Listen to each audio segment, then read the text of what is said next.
Good evening, welcome back to my channel Tanisha queen. তো তোমরা দেখতেই পাচ্ছ আজকে আমি আমার ব্লগটা শুরু করলাম সন্ধ্যে থেকে। আজকে আমি যাব ঠাকুর দেখতে। এদিকে সৌরভও চলে এলো। সৌরভ আর আমি আজকে দুজন মিলেই যাব ঠাকুর দেখতে। পুচকুকে নিয়ে যেতাম কিন্তু দুষ্টুকে ঘুমিয়ে গেছে, সেই কারণে দুষ্টুকে নিয়ে যেতে পারছি না। তো আমি আর সৌরভই যাবো, বেশি ঠাকুর দেখবো না, দুটো ঠাকুর দেখবো। আর যে দুটো ঠাকুর দেখবো সেই দুটো ঠাকুর আমরা তোমাদেরকেও দেখাবো। তো চলো, এই যে প্রথমে লাইটিং থেকে শুরু করলাম। আমরা প্রথমেই যাচ্ছি ঠাকুর দেখতে মাননীয় অধীর চৌধুরীর বাড়ির পাশে যেই ঠাকুরটা হয়েছে সেটা। আর এই যে লাইটিং ওয়ালা যে বাড়িটা দেখতে পাচ্ছ এটাই হলো মাননীয় অধীর রঞ্জন চৌধুরীর বাড়ি। তো এর পাশেই আছে ঠাকুর। তো চলো তোমাদেরকে দেখাচ্ছি প্যান্ডেল এবং ঠাকুর। আর লাইটিং গুলো দেখো, অনেকটা দূর পর্যন্ত লাইটিং করা হয়েছে। আর ঢুকেই যাচ্ছে, মানে লাইটিং এবার শেষ হবে, এবার শেষ হবে, লাইটিং কিছুতেই শেষ হচ্ছে না। আর এখানকার ঠাকুরের থিমও খুব সুন্দর করেছে, প্যান্ডেলও খুব সুন্দর হয়েছে। আর ঠাকুর তো কোনো তুলনা হবে না, এতটাই সুন্দর হয়েছে। আর এখানে অর্কেস্ট্রারও হচ্ছে। তো সবকিছুই তোমাদেরকে দেখাবো। আমার পুরো ব্লগেই সবকিছু থাকবে, তোমরা আমার পুরো ব্লগটা দেখতে থাকো, তাহলেই বুঝতে পারবে। প্লাস মেলাও বসেছে, চলো তোমাদেরকে দেখাচ্ছি সবকিছু। তার আগে তো এই লাইট গুলো তো শেষ করি, আর লাইট তো শেষই হচ্ছে না, দেখতেই পাচ্ছ কখন থেকে লাইট গুলো আছে। আর লাইট গুলো কখন থেকেই আমরা পার করে যাচ্ছি, এত পরিমাণে লাইট। তো তারপরে আমি ওকে বললাম যে ঠিক আছে তুমি গাড়িটা রাখো, দিয়ে গাড়িটা রেখে আমরা হেঁটে হেঁটে যাচ্ছি, কারণ অতটা দূর গাড়ি রাখার জায়গা নেই সেই কারণে। তারপরে কিছু কানের দেখতে পেলাম, আর মেয়েরা কানের দেখবে আর দাঁড়াবে না, এটা তো হতেই পারে না। দিয়ে কানের দেখলাম, খুব একটা সব কানের আমার ভালো লাগছিল না, আবার কিছু কিছু ভালো লাগছিল। তারই মধ্যে একটা কানের আমার খুবই ভালো লাগলো। ওই কানেরটা তোমাদেরকে দেখাচ্ছি কোন কানেরটা।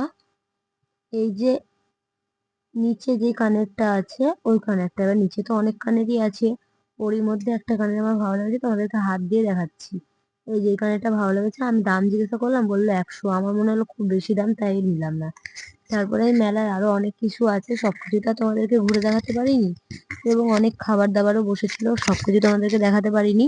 তো যেটুকু পেরেছি সেটুকু দেখিয়েছি, চেষ্টা করেছি অনেক কিছুই দেখানোর, কিন্তু পারিনি। আর আজকে আমি পুচকুর জন্য কিছুই নিইনি, তার কারণ ওর এতই খেলনা হয়ে গেছে, অনেক খেলনা হয়ে গেছে আমাদের দুষ্টুর। আর বেলুন তো মায়ের সাথে আজকে ও গেছিল ভাইফোঁটায় মামার বাড়ি, তো সেখান থেকে একটা কিনে নিয়ে এসছে, সেই কারণে আর বেলুনও কিনে দিইনি। আর আদার্স কোনো খেলনা কিনে দিইনি, কারণ বেশিরভাগ খেলনাই ওর বাড়িতে আছে। আর ও খেলতে এখন খেলাধুলা অত করে না, যেহেতু এখন হাঁটতে শিখেছে, শুধু হেঁটে বেড়ায়।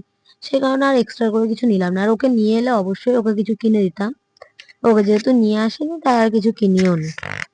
তারপরে আমরা যাচ্ছি এখন প্যান্ডেলটা দেখতে। দেখতেই পাচ্ছ কতটা থেকে লাইটটা শুরু হয়েছে আর কতটা দূর অব্দি প্যান্ডেলটা। তারপরে এই যে প্যান্ডেলের বাইরে থেকে তোমরা দেখো, প্যান্ডেলের থিমটাও খুব সুন্দর করেছে, তোমাদেরকে পুরোটাই আমি ঘুরে দেখাবো। তো প্রথমে বাইরেরটা দেখিয়ে দিলাম। সৌরভকে বলছি যে সৌরভ ওইটা কার বাড়ি ছিল। সৌরভ দিয়ে আমাকে বললো যে ওটা মাননীয় অধীর রঞ্জন চৌধুরীর বাড়ি। দিয়ে আমি বলছি ও, দিয়ে ওটাই কথা বলছিলাম দুজন মিলে। আর দুজন মিলে বলছিলাম যে দেখো প্যান্ডেলটা কি সুন্দর হয়েছে, ঠাকুরটা কি সুন্দর হয়েছে, এই কথাগুলোই বলছিলাম। আর ওকে বললাম যে একটা গ্যাস বেলুন কিনে দিতে, দিয়ে ও বললো যে ঠিক আছে কিনে দেবো। তারপর আমরা এসেছি, যে দুজনাই এতই ব্যস্ত হয়ে গেছি কথা বলতে বলতে যে বেলুনের কথা আমরা ভুলেই গেছি। তারপর তো এগিয়ে চলে এলাম, সেই কারণে আর বেলুনটা নেওয়া হলো না। তাও তোমাদেরকে ঘুরে দেখাচ্ছি, প্যান্ডেলটা খুবই সুন্দর হয়েছে। দেখতে পাচ্ছ, একটা থিম করা হয়েছে আর কি। আমি বুঝতে পারলাম না থিমটা কিসের, আমার মনে হয় ইংরেজদের। যাই হোক, এই যে ঠাকুরটা খুবই মিষ্টি আর খুবই সুন্দর, তোমরা দেখতেই পাচ্ছ। খুব ভালো লেগেছে, আমার খুবই ভালো লেগেছে। আর এখানে ঘোড়া, তারপরে এখানে আমার মনে হচ্ছে ইংরেজদের কিছু করা হয়েছে। তারপরে এই যে এবার যাব আমরা অর্কেস্ট্রার ওইদিকে। তো তোমাদেরকে অর্কেস্ট্রার ওইদিকে নিয়ে যাচ্ছি, চলো। ওখানে গান হচ্ছে, তো কি গান সেটা তোমাদেরকে একটু শুনিয়ে দেবো আমি। নইলে কি বলতো, অর্কেস্ট্রার হবে আর গানটা তোমরা শুনতে পারবে না, তো তোমাদেরই কেমন লাগবে যে অর্কেস্ট্রার আমরা ভিডিও দেখছি কিন্তু ভয়েস শুনতে পাচ্ছি না, শুধু আমারই ভয়েস শুনছো। তো এটা কেমন দেখায় না, তাই তোমাদেরকে আমি একটু অর্কেস্ট্রারের ভয়েসটা শুনিয়ে দিই, চলো।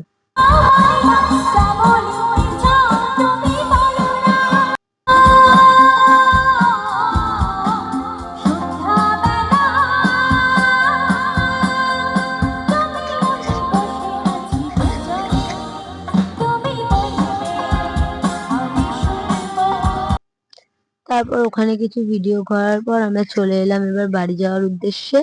তখনই সৌরভ বললো এখন কেন বাড়ি যাবে, আরেকটা ঠাকুর আছে ওটা তোমাকে দেখাবো। তারপরে ওই যে মাননীয় অধীর চৌধুরীর বাড়ির সামনে যে ভাল্লুকটা ছিল, সেই ভাল্লুকটার সামনে গিয়ে আমি একটু ভিডিও করছি। দিয়ে সৌরভ বলছে মাননীয় অধীর চৌধুরী বলছে কেন, বলো মাননীয় অধীররঞ্জন চৌধুরী। ওটা আমাকে সৌরভ বললো, তারপরে আমি তখন ভালো করে উচ্চারণটা করলাম। আর এখানটাতে দেখতেই পাচ্ছ কত সুন্দর লাগছে না, খুবই সুন্দর লাগছে, খুবই সুন্দর। আর এখানে তো সব থেকে বেশি বড়দের থেকে বাচ্চারা বেশি আনন্দ পাবে এই জিনিসটা দেখে। আমার তো খুবই ভালো লেগেছে, কি বলবো তোমাদেরকে, দারুণ লেগেছে। আমার তো এখান থেকে আসতে ইচ্ছা করছিল না, এতটাই সুন্দর লাগছিল। আর গোটা গাটা না এর পুরো লোম লোম ছিল, খুব ভালো লাগছিল। তারপরে বাড়ি আসার পথে আরো কিছু লাইটিং দেখতে পেলাম, তো সেই লাইটিং গুলোও তোমাদের সামনে তুলে ধরলাম। তারপরে আমি বলছি যে এবার কোন ঠাকুরটা দেখবো, সৌরভ বলে চলো এই রাস্তায় একটা ঠাকুর আছে ওটা দেখে বাড়ি চলে যাবো। কারণ আমাদের একটু তাড়া ছিল, অনেকটা রাত হয়ে গেছিল আর পুচকু যদি উঠে পড়ে সেই কারণে। তারপরে এই যে চলে এলাম আমরা এখানে ঠাকুর দেখতে। তারপরে এখানেও একটা অর্কেস্ট্রা হয়েছে, সেই অর্কেস্ট্রারের গানটাও তোমাদেরকে একটু শুনিয়ে দিচ্ছি, শুনে নাও তোমরা।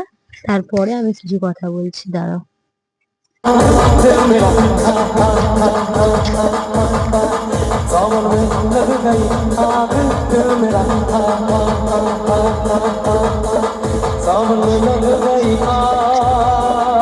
তারপরে এখানে দেখতেই পাচ্ছ গরু, শিব ঠাকুর যেটাকে নন্দী বলে, তারপরে শিব ঠাকুর, তারপরে এদিকে আরো কিছু থিম করা হয়েছে। থিম গুলো তোমাদেরকে একটু ঘুরে দেখাই। আর পুচকুকে নিয়ে সৌরভকে বললাম যে সৌরভ পুচকু উঠে যাবে, সৌরভ বলছে পুচকুকে নিয়ে অত চিন্তা করে লাভ নেই, পুচকুর জন্য তোমার মাই যথেষ্ট। মানে আমার মায়ের কথা বলছে যে আমার মাই যথেষ্ট। তারপর আমরা চলে এলাম কিছু খাওয়া দাওয়া করতে। এখানে নিয়ে নিলাম চিকেন ললিপপ আর লিমনের একটা কিছু, লেবুর একটা কিছু থামস আপ। তারপরে নিলাম দুজনের হাফ প্লেট করে চাউমিন। তারপর ওগুলো খেয়ে নিয়ে বাড়ি চলে এলাম। তো আজকের মতো আমার ব্লগ এতটাই। যদি তোমাদের ভালো লেগে থাকে তাহলে একটা লাইক কমেন্ট শেয়ার করে দিও, সাবস্ক্রাইব করে দিও, পাশে থাকা বেল আইকনটা প্রেস করে অল করে রেখো। তো গুড নাইট সবাইকে, সবাই ভালো থেকো, সুস্থ থেকো।